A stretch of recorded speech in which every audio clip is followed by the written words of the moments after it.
সুপ্রিয় শিক্ষার্থীবৃন্দরা, আশা করি সবাই ভালো আছেন। আমরা আলোচনা করছিলাম স্থিতিতড়িৎ অধ্যায় নিয়ে, এবং আজকে আমরা যেটি নিয়ে পড়াশোনা করব সেটি হচ্ছে আমাদের এই অধ্যায়ের বহু নির্বাচনীমূলক প্রশ্ন, যার মধ্যে ম্যাক্সিমাম কোশ্চেন আমি আপনাদেরকে সলভ করে দেব।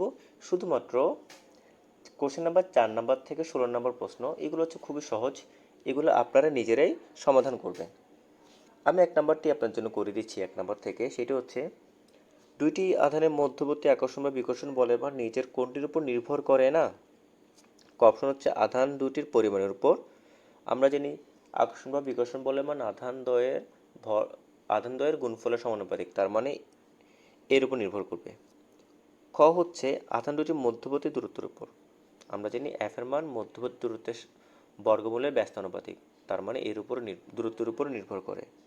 গ হচ্ছে আধান দুটি যে মাধ্যমে অবস্থিত তার প্রকৃতির উপর। মাধ্যমের প্রকৃতির উপর কী করবে? এফ এর মান নির্ভর করে। এবং ঘ হচ্ছে আধান দুটির ভরের উপর। না, আধানের ভরের উপর আমাদের এফ এর মান নির্ভর করে না, তাহলে এখানে অ্যান্সার হচ্ছে কত? ঘ। এরপর আমরা পাবো তড়িৎ প্রবলের একক কি? আমরা জানি নিউটন পার কুলম্ব। 3 নম্বর হচ্ছে আধানের কোয়ান্টাইল অনুসারে কোনো বস্তুতে নিচের কোন চার্জটি থাকা সম্ভব নয়? আমরা জানি কোয়ান্টাইল অনুসারে কিউ ইকুয়াল টু এনই, তাহলে আমরা এন পাবো ইকুয়াল টু কত? কিউ ডিভাইডেড বাই ই। এখানে আমাদের 4টি অপশন দেওয়া আছে, 4টি আধান দেওয়া আছে। আমরা কতে যদি দেখি, কয়ের আধানটি হচ্ছে 3.2 10⁻⁻19। এবার একে যদি আমরা ইলেকট্রনের আধান দ্বারা ভাগ করি, এক্ষেত্রে পাই এন এর মান 2। তার মানে এন এখানে আসছে কি এনটা একটি পূর্ণ সংখ্যা। তাহলে আমরা জানি আধানের কোয়ান্টাইল অনুসারে এন কি হতে হবে? পূর্ণ সংখ্যা হওয়া লাগবে। যেহেতু এখানে এন পূর্ণ সংখ্যা, তার মানে এখানে অ্যান্সার হচ্ছে কত? ক। এবার আমরা দেখব 17 নম্বর প্রশ্ন। এখানে দেওয়া আছে যে একটি সমান্তরাল পাত ধারকের প্রতিটি পাতের ক্ষেত্রফল এ 0.04 মিটার স্কোয়ার এবং পাতের মধ্যবর্তী দূরত্ব সেটা হচ্ছে ডি 0.002 মিটার এবং বিভব পার্থক্য ভি হচ্ছে কত? 60 ভোল্ট। আমরা চাওয়া হচ্ছে ধারকের প্রতি একক আয়তনে সঞ্চিত বিভব শক্তি কত? তো আমরা জানি এক্ষেত্রে U equal to half C V square. আমাদের এখানে ভির মান দেওয়া আছে 60, বাট আমি সি এর মান জানি না। আমরা সি মান বের করবো কোন সূত্র ব্যবহার করে? C equal to epsilon naught A divided by D. আমরা এই সূত্র ব্যবহার করে সি মান বের করব। তাহলে আমরা ইউ এর মান পেয়ে যাই এক্ষেত্রে 3.18 10⁻⁻7 জুল। তাহলে এখানে আমরা কি করব? মানটা আমরা পেয়ে যাচ্ছি। এবার আমরা 18 নম্বর প্রশ্নে চলে যাই। 18 নম্বর প্রশ্নে দেওয়া আছে যে একটি বর্গক্ষেত্রে 4টি কৌণিক বিন্দুতে তিনটি আধান দেওয়া আছে, 4 নম্বরে আধান দেওয়া নেই। এবং আমাদের চাওয়া হচ্ছে উদ্দীপকের বর্গক্ষেত্রের কেন্দ্রে বিভবের মান 0 হতে হলে চতুর্থ কৌণিক বিন্দুর আধান বা কত চার্জ স্থাপন করা লাগবে। ধরলাম সেটা কিউ। এবং সবসময় আমরা করব এই ম্যাথটি করার একটি শর্টকাট টেকনিক হচ্ছে 4টে আধানের যোগফল equal to 0। That means 10 plus 12 minus 15 plus Q equal to 0। তাহলে আমরা যখন উপাশে সবগুলো মান নিয়ে যাব, সেক্ষেত্রে কিউর মান আসবে -7 কুলম্ব। অর্থাৎ আমাদের অ্যান্সার হচ্ছে -7। 19 নম্বর প্রশ্ন দেখি। বিভব পার্থক্য স্থির থাকলে আহিত ধারকের শক্তি তার আধানের ব্যস্তানুপাতিক, সমানুপাতিক, বর্গের ব্যস্তানুপাতিক, বর্গমূলের সমানুপাতিক। তো আমরা জানি U equal to half C V square.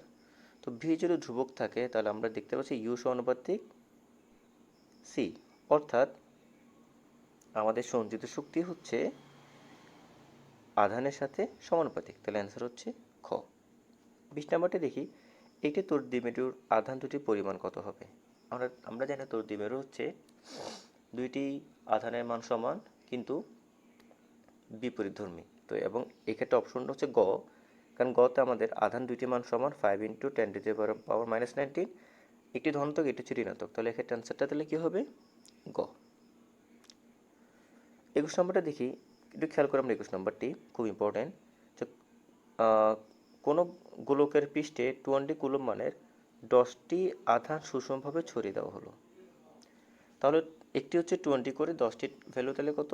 তার 10টি ভ্যালু আমরা পাবো Q equal to 20 × 10, that means 200। এরপর হচ্ছে আমাদের গোলকের ব্যাসার্ধ দেওয়া আছে, অর্থাৎ আর ইকুয়াল টু 15 সেন্টিমিটার, অর্থাৎ 0.15 মিটার, এবং গোলকের কেন্দ্র থেকে 5 সেন্টিমিটার দূরে বিভব নির্ণয় করতে হবে। আমরা জানি V equal to 1/4πε0 Q divided by R. তার আমরা এখানে কিউ এর মান জানি, তাহলে এখানে আর এর মান আমরা কত ধরবো? এটা আমরা খুব ভালো করে একটা জিনিস মনে রাখবো, আমরা যেহেতু যেহেতু গোলকের অভ্যন্তরে প্রতিটি বিন্দুতে বিভবের মান সমান, সেক্ষেত্রে গোলকের অভ্যন্তরে বিভব নির্ণয়ের সময় আমরা আর এর মান ধরবো সবসময় গোলকের ব্যাসার্ধ।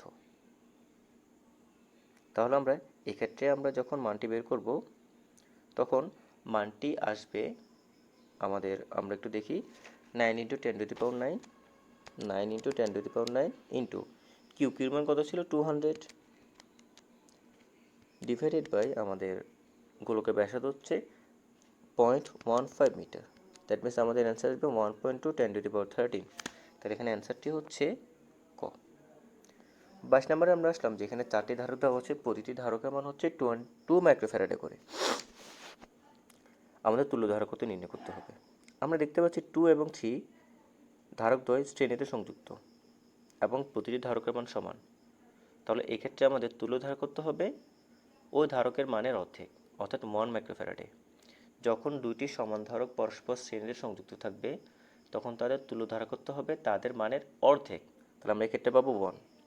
C1 এর মান 2 মাইক্রোফ্যারাডে, C4 এর মানও 2 মাইক্রোফ্যারাডে, এবং এরা পরস্পর সমান্তরালে সংযুক্ত। এবং সেক্ষেত্রে আমরা সিপি করলে কত? সবগুলো ধারকের যোগফল, অর্থাৎ 2 + 1 + 2 = 5। তো 5 মাইক্রোফ্যারাডে বা গ। এটা আয়ত বস্তুকে পৃথিবীর সাথে সংযুক্ত করলে বস্তুটিতে আধানের পরিমাণ কি হবে? আধান ও বিভবের গুণফলের একক কি? আধান এবং বিভবের গুণফলের একক হচ্ছে জুল। এটা কোথা থেকে এসেছে? কারণ আমরা জানি ভি ইকুয়াল টু W/Q। তাহলে W equal to V into Q. V হচ্ছে ভোল্ট, কিউ হচ্ছে আধান। তাহলে ভোল্ট এবং বিভব এবং আধানের গুণফলের একক হচ্ছে কাজের একক। কাজের একক হচ্ছে কত? জুল। ওকে, ক্লিয়ার? আচ্ছা, এরপর আমরা দেখি 28 নম্বরটি, কুলম্বের সূত্রের ভেক্টর রূপ কি? কুলম্বের সূত্রের ভেক্টর রূপ হচ্ছে, আমরা কুলম্বের বল 1/4πε0 কিউ ডিভাইডেড বাই আর, এর সাথে আমরা একটু শুধুমাত্র একটি একক ভেক্টর আনবো, দূরত্বের একটি একক ভেক্টর আনবো। তাহলে আমরা এক্ষেত্রে ভেক্টর রূপটি পেয়ে যাব। অর্থাৎ আমরা এক্ষেত্রে পাবো F ইকুয়াল টু 1/4πε0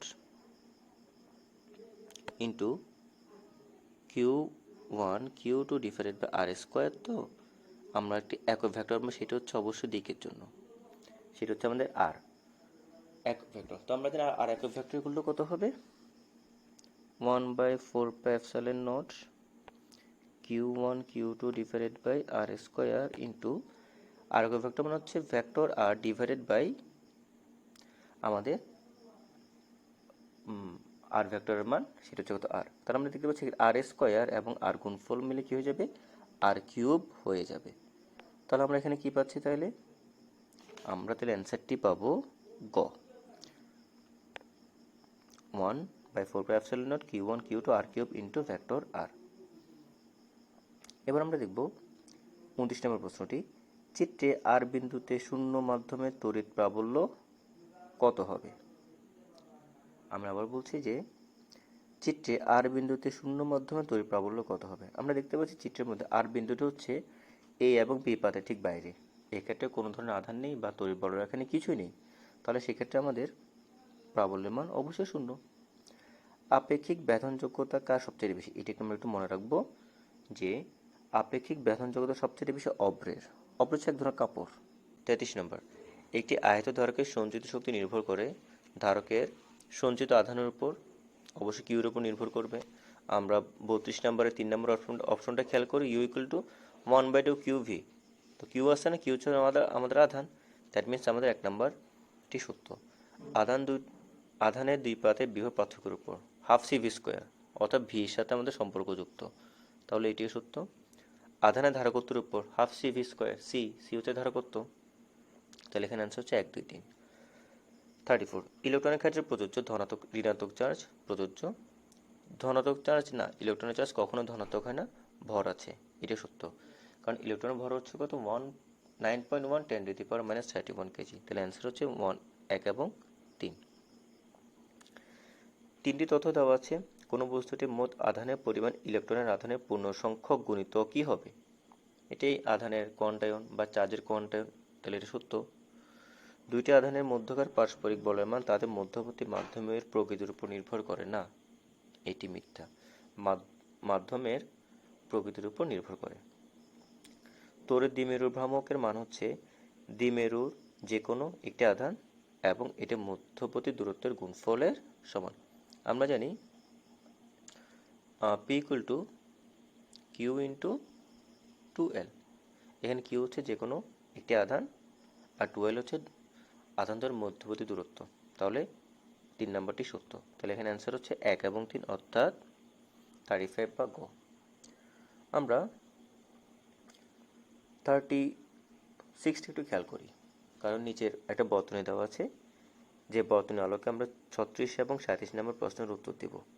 আমরা এখানে দেখতে পাচ্ছি যে আমাদের 36 নম্বরে দেওয়া আছে C1 ইকুয়াল টু 400 মাইক্রোফ্যারাডে এবং C2 600 মাইক্রোফ্যারাডে এবং তারা পরস্পর সমান্তরালে সংযুক্ত।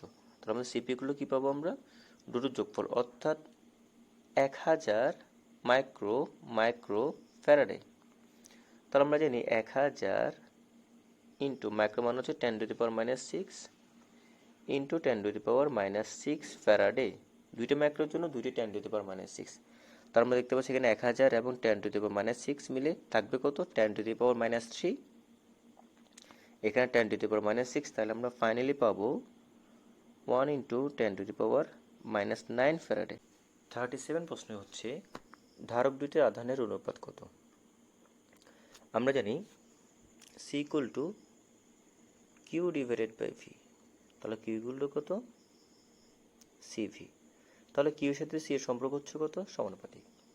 এবং আমাদের সির মান দেওয়া ছিল একটিতে, C1 হচ্ছে কত, 400 মাইক্রো ফ্যারাডে এবং C2 ছিল কত, 600 মাইক্রো ফ্যারাডে। তাহলে আমরা আধানের অনুপাত এবং ধারকত্বের অনুপাত দুইটি সমান হবে, তাহলে আমরা লিখতে পারবো যে আধানের অনুপাত একটা হচ্ছে Q1 by Q2 equal to C1 by C2। তো C1 এর ভ্যালু হচ্ছে আমাদের 400 আর C2 এর ভ্যালু হচ্ছে কত, 600। তো আমরা কাটাকাটি করলে দেখতে পারবো কত, 2/3। তাহলে এখানে অ্যান্সার হচ্ছে কত, 2/3। ওকে, এরপর আমরা দেখব নিচের উদ্দীপকের আলোকে 38 এবং 39 প্রশ্নের উত্তর দেওয়া লাগবে। আমাদের এ গোলক হচ্ছে Q1 প্লাস 2 কুলম এবং বি হচ্ছে Q2 ইকুয়াল টু -2 কুলম এবং এ এবং বি গোলকটি অভিন্ন গোলক। এই গোলকটি অভিন্ন মানে কি, তাদের ব্যাসার্ধ সমান, তাদের সব কিছু সমান। এই গোলকের কতটি ইলেকট্রন রয়েছে? আমরা জানি কিউ ইকুয়াল টু কত, এন ই। তাহলে এন ইকুয়াল টু কত, কিউ বা ই, ই হচ্ছে ইলেকট্রনের আধান। তাহলে এক্ষেত্রে আমরা পাই এন এর মান, আপনারা বের করলে পাবেন এন এর মান হচ্ছে এক্ষেত্রে 1.25 10⁻19। উদ্দীপকের উপরিল্লিখিত উদ্দীপকের ক্ষেত্রে কোনটি কোনটি সত্য? এ এবং বি গোলকের ভর সমান, যেহেতু অভিন্ন তার মানে তাদের ভর সমান। এ এবং বি গোলকের পৃষ্ঠের আধান ঘনত্ব সমান, এটি মিথ্যা, একটু পরে আসতেছে কেন মিথ্যা, এটা ভুল। 3 নম্বর হচ্ছে এ এবং বি গোলকের পৃষ্ঠে তড়িৎ প্রাবল্যের মান সমান। তড়িৎ প্রাবল্যের মান কি হবে, মান সমান হবে, যেহেতু এটা হচ্ছে অভিন্ন গোলক এবং আধানের পরিমাণও সেম, সেক্ষেত্রে তড়িৎ প্রাবল্যের মান সমান, দিক ভিন্ন হতে পারে কিন্তু মানটা হচ্ছে কি সমান। এবার আমরা দেখব গ। আমরা জানি sigma equal to Q divided by A. ওর অভিন্ন গোলক, ওদের ক্ষেত্রফল সমান, একই কথা, কিন্তু তাদের Q1 এবং Q2 হচ্ছে ভিন্ন, একটা হচ্ছে +2, একটা হচ্ছে -2। তাহলে আমরা এক্ষেত্রে পাবো কত, প্লাসের জন্য একরকম পাবো -2 এর জন্য আমরা সিগমা ভ্যালু অন্যরকম পাবো। তাহলে এক্ষেত্রে আমাদের আধানের ঘনত্ব সমান হচ্ছে না।